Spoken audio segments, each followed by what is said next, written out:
Let's get started. आज हम इसी मुद्दे पे बात करेंगे, how to score good marks in ESE prelims. ठीक है, जैसा कि आप सभी लोग जानते हैं, आज ईएससी का प्रीलिम्स देने बच्चे गए हुए हैं। अब वो जब वापस दे के आएंगे तो वो अपना रिस्पांस देंगे, कैसा पेपर उनका हुआ, कहाँ पे उनसे मिस्टेक हुई और कहाँ पे उन्होंने लीड लिया। तो ये सारी चीज़ें डिस्कस करेंगे वो, और उन्हीं मुद्दों पे हम इस टाइम बात करना चाहते हैं। जो बच्चे आगे ईएससी 2022 लिखेंगे उनके लिए हम बात करेंगे, जो लोग आगे उसके भी देंगे हम उन मुद्दों पे बात करेंगे, कैसे हम अपना स्कोर बेटर कर सकते हैं और कहाँ पे हम गलतियों से बच सकते हैं। तो चलिए let's get started right away. सबसे पहली चीज़ कि हम जब पेपर देते हैं ईएससी का, देखिए ईएससी का जो पेपर है ना वो बहुत एनालिटिकल और मैनेजरियल टाइप का है। मीन्स कि हमें वहाँ पे अपनी थॉरो नॉलेज ही नहीं चेक करनी होती है, टाइम मैनेजमेंट भी चेक करना होता है, क्योंकि वो पेपर ऐसा सेटअप किया जाता है कि आप सारे क्वेश्चंस नहीं कर सकते हैं, लेकिन आप कैलकुलेटेड रिस्क लेके बढ़िया नंबर ऑफ अटैम्प्ट करते हुए एक अच्छा स्कोर ज़रूर कर सकते हैं। तो हम गलतियाँ क्या करते हैं, देखिए जो मेजर प्रॉब्लम है ना वो 3 तरीके की प्रॉब्लम है जो बच्चे पेपर में फेस करते हैं। पहली चीज़ तो ये है कि वो क्वेश्चन ही मिस कर जाते हैं। मिस करने का मतलब क्या है कि क्वेश्चन 1 से करना शुरू किया और लास्ट क्वेश्चन तक पहुंच ही नहीं पाए, टाइम ओवर हो गया। दूसरा क्या है, बहुत सारे बच्चे गैसिंग करते आते हैं। क्यों? असर्शन रीजंस टाइप के क्वेश्चन हैं, उसमें उनको थॉरो कॉन्सेप्ट नहीं पता है, बट वो गैस करके आ जाएंगे। बहुत सारे क्वेश्चन ऐसे हैं जिसमें उनको लग रहा है कि हाँ मैं कर सकता हूँ और ज़बरदस्ती कर दिया, तो ऐसा नहीं करना है हमें। तीसरा क्वेश्चन वो होता है जिसका सॉल्यूशन उनको आता है, जिसके फॉर्मूले उनको पता है और वो करने लगे बट उनका आंसर नहीं मैच कर रहा ऑप्शन से, तो वो उसको बार बार करते हैं। तो ये 3 तरीके की जो मेजर प्रॉब्लम है जो ईएससी एग्ज़ाम्स में बहुत क्रूशियल होती हैं और हमें इनसे कैसे निपटना है हम इसके बारे में बात करेंगे। ठीक है, राइट। तो चलिए सबसे पहले बात करते हैं पहले प्रॉब्लम की। अगर हमसे क्वेश्चंस मिस हो जाते हैं तो हमें क्या करना चाहिए, what to do if I am missing the questions, right. तो देखिए सबसे पहले इसका सॉल्यूशन क्या है कि हमें सबसे पहले क्या करना है, जब पेपर हमें मिलता है तो देखिए जो पेपर होता है नॉन टेक्निकल का पेपर जो होता है उसमें 1 से 100 क्वेश्चन होते हैं, जो टेक्निकल का पेपर होता है वो 1 से 150 क्वेश्चन होते हैं। ठीक है, तो लोगों की जनरली स्ट्रेटजी क्या होती है, वो या तो क्वेश्चन नंबर 1 से शुरू करेंगे या तो कुछ लोग क्वेश्चन नंबर 150 से स्टार्ट करते हैं। वो एक पैटर्न में चलते रहते हैं और वो लीनियरली ही चलते हैं। ठीक है, लेकिन देखिए क्या है ना कि हमें इस एग्ज़ाम में चाहिए मार्क्स। हमें पैटर्न से ले आए कि रैंडमली ले आए ये हमसे नहीं कोई पूछने वाला, लेकिन हमें चाहिए नंबर। अगर हमारे पास नंबर नहीं रहे तो हमारा सिलेक्शन नहीं हो पाएगा, ये एक ट्रुथ रहेगा। ठीक है, फिर आप ज़िंदगी भर एक्सक्यूज़ देते रहना कि सर मैंने तो आगे से शुरू किया, सर मैंने तो पीछे से शुरू किया, ऐसा नहीं कर सकते। देखिए एग्ज़ाम में नंबर लाने के ना एक बहुत सेट रूल्स हैं कि हमें क्वेश्चंस पहले वो करने हैं जिसके आंसर्स हमें 100% कन्फर्म है। मतलब हमने क्वेश्चन पढ़ा और तुरंत मेरे दिमाग में आंसर आया कि हाँ this is the right answer and I have to take it, so I will do that only. फिर हमने नेक्स्ट क्वेश्चन पढ़ा, मुझे उसको पढ़ के लगा yes I can do this but right now I am not sure, तो मैं उसको तुरंत नहीं करूँगा, मैं जंप करूँगा नेक्स्ट क्वेश्चन पे। क्यों? क्योंकि मुझे वो 100% नहीं कन्फर्म है।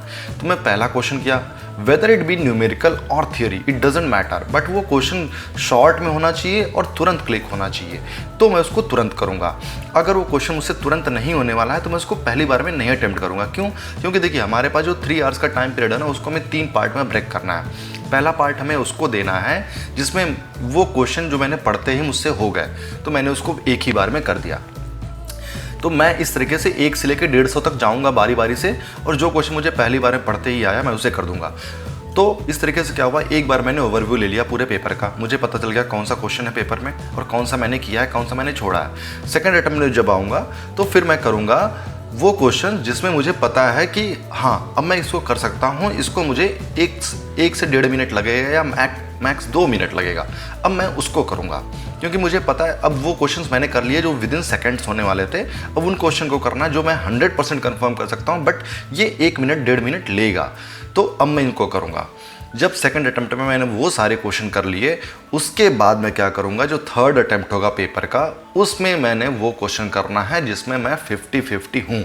मैं श्योर नहीं हूँ बिल्कुल भी, मुझे पता है कि 4 ऑप्शन है, 4 में से मैंने 2 के एलिमिनेट कर दिया है, सिर्फ 2 बचे हैं।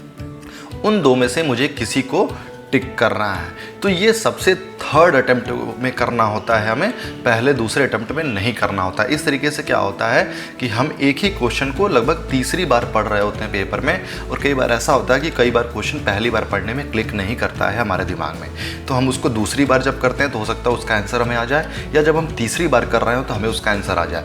अगर तीसरी बार में भी उसका आंसर नहीं आ रहा है तो हमें उस क्वेश्चन को नहीं करना है। That is a dead no to that question. That is as easy it is. मतलब इससे आसानी से मैं आपको नहीं बता सकता कि आपको वो क्वेश्चन करना है कि नहीं करना है, क्योंकि अगर आपको क्वेश्चन आता है तो आपको पहली बार में आ रहा होगा, या तो दूसरी बार में आएगा, या तो तीसरी बार में आ ही जाएगा। अदरवाइज वो क्वेश्चन उस दिन आपसे नहीं होने वाला है। ठीक है, तो हमें क्वेश्चन मिस नहीं होना चाहिए। इससे कैसे बचना है, इसका तरीका ये था कि हमें जल्दी जल्दी सारे पेपर का ओवरव्यू लेते हुए क्वेश्चन करना है। ठीक है, अब हम बढ़ते हैं अपने अगले क्वेश्चन पे। हमारा अगला क्या है कि हमारे में से बहुत सारे बच्चे क्या करते हैं कि जब उन्हें क्वेश्चंस लगता है ना पढ़ के कि हाँ यार ये तो पढ़ा हुआ है, उस पर वो तुक्के लगाने लगते हैं। देखो यार, ये ना ईएससी जो एग्ज़ाम है इसमें तुक्के लगाने की ना एक जैसे मार्जिन ऑफ एरर हम बोलते हैं ना, वो होती है। लेकिन लोग जब तुक्के लगाने शुरू करते हैं ना तो मार्जिन ऑफ एरर को क्रॉस कर जाते हैं, और उसके चक्कर में होता है क्या है कि वो प्रीलिम्स ही नहीं क्वालिफाई कर पाते हैं। देखो, आपको पता है 2 नंबर का क्वेश्चन है, आप गलत करोगे तो 1/3 कटने वाला है, मतलब 0.67 मार्क्स आपके कट जाएंगे। लेकिन अगर आप सोचो कि 10 क्वेश्चन आपने गलत किए, तो अगर वो सही होते तो आपको 20 नंबर मिलते, लेकिन आपने गलत किए तो 0.67 कट गए, मतलब 6.7 नंबर आपके गलत हो गए। लेकिन अगर वही 20 से बढ़ के जब 40 क्वेश्चन हो जाते हैं ना, तो दिक्कत होने लगती है। मतलब 40 क्वेश्चन गलत करने का मतलब है कि आपने पेपर का 1/3 गलत ही किया है। तो इससे बेटर है कि हम 40 क्वेश्चन में से 30 यार तुक्का ही ना मारें, 10 ही केवल गलत करें।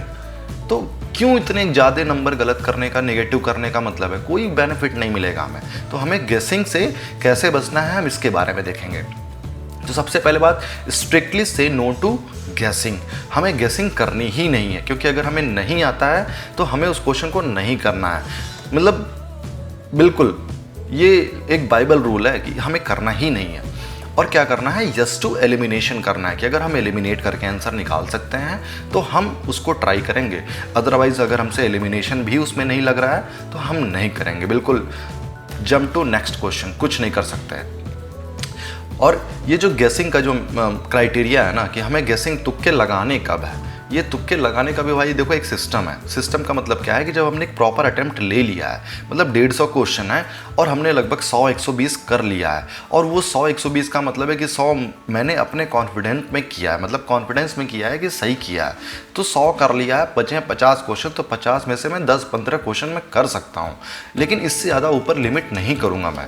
तो ये एक प्रॉपर अटेम्प्ट होना चाहिए कि हाँ ये प्रॉपर अटेम्प्ट मैंने कॉन्फिडेंस में किया है, उसके बाद ही मैं कुछ क्वेश्चंस में करूँगा गेसिंग। लेकिन गेसिंग की भी एक लिमिट होनी चाहिए कि आपको पता होना चाहिए, जब आप पहले से प्रैक्टिस किए रहेंगे तो आपको पता रहेगा कि आपको 5-7 क्वेश्चन आप गेसिंग में डाल सकते हैं। लेकिन आप 20 क्वेश्चन, 30 क्वेश्चन, 40 क्वेश्चन आप गेसिंग में नहीं कर सकते हैं, then you are not ready for the prelims, right. Then हम बात करते हैं कि हमें एलिमिनेशन पे ज़्यादा फोकस करना चाहिए रादर देन गेसिंग। क्यों? क्योंकि देखिए जो क्वेश्चंस में आपको लगता है कि 2 ऑप्शंस बिल्कुल एब्सर्ड हैं, सिर्फ 2 ही ऑप्शन बचे हैं, तो वहाँ पे आप एलिमिनेशन लगाएंगे तो आपके सक्सेस होने के चांसेस 50-50% हैं। बट अगर आपको चारों ऑप्शन में से कोई कंफर्म नहीं है और आप चारों में से तुक्के लगाएंगे तो आपके सफल होने के चांसेस ओनली 25% हैं। तो आप ऐसा नहीं कर सकते हैं। आपको अपने विनिंग चांसेस बढ़ाने हैं, न कि लूजिंग चांसेस बढ़ाने हैं। तो इस बात का हमें ध्यान रखना है कि ईएससी प्रीलिम्स एक बहुत कॉन्साइज एग्ज़ाम है जो हमारी टेक्निकल और मैनेजरियल स्किल दोनों को चेक करता है कि हमें किसको करना है और किसको नहीं करना है। ये बहुत इंपॉर्टेंट है एग्ज़ाम में। जो इस बात को समझता है वो एग्ज़ाम में कम पढ़ के भी क्वालिफाई करता है। ये ध्यान रहे, आप बहुत ज़्यादा पढ़ के जाएँ लेकिन आप सोच रहे हैं कि हमें 150 में से 140 क्वेश्चन तो करके ही आना है टेक्निकल में, तो मतलब आप ये समझिए कि अगर आप बहुत थॉरो और कॉन्साइज नॉलेज आपके पास नहीं है तो आप प्रीलिम्स नहीं निकाल पाएंगे। आप बिलीव करिए आपके 1/3 क्वेश्चन गलत हो जाएंगे, क्योंकि वहाँ 1 2 3 2 3 4 4 3 2 1 ये वाले क्वेश्चंस इतने ज़्यादा होंगे कि अगर आपके एक भी पॉइंट गलत हुए तो वो पूरा क्वेश्चन गलत होगा। उसमें पार्शियल मार्किंग नहीं मिलने वाली, इसमें -0.67 नंबर आपको मिलेंगे। तो आपको समझ में आ गया कि आपको गेसिंग नहीं करनी है, एलिमिनेशन करना है, राइट। फिर हम बढ़ते हैं अपने अगले पॉइंट पे कि हम ऐसे क्वेश्चन में फंस गए हैं। सपोज करिए हमें सुपर एलिवेशन निकालने का क्वेश्चन आ गया है और हम निकाल रहे हैं और हमसे वो क्वेश्चन नहीं हो रहा है, ठीक है, हम कर रहे हैं बार बार बट हमारा ऑप्शन नहीं मैच कर रहा है, ठीक, या फिर हमसे सॉल्यूशन नहीं हो रहा है, या फिर मुझसे फॉर्मूले में कोई वैल्यू मिसप्लेस हो रही है, तो हम उसको क्या करते हैं, कई बार बार बार करने लगते हैं, नहीं इसको तो मैं करूँगा ही, नहीं मैं तो मतलब जिद पे अड़ गया हूँ कि नहीं भाई ये तो क्वेश्चन मुझसे होना ही चाहिए।